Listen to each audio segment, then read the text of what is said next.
आकारकान्तिजितवारितदारितारे श्रीकान्तकान्तमुखपङ्कजचक्रपाणे आकांक्षितप्रद सदा शरणागतानां श्रीवातमन्दिरपते तव सुप्रभातम्।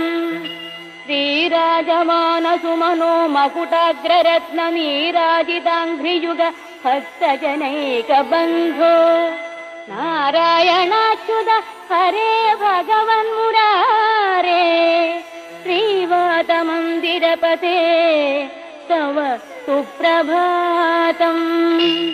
भूलोकवासि जनपुण्यफलेन नृणामालोकनाय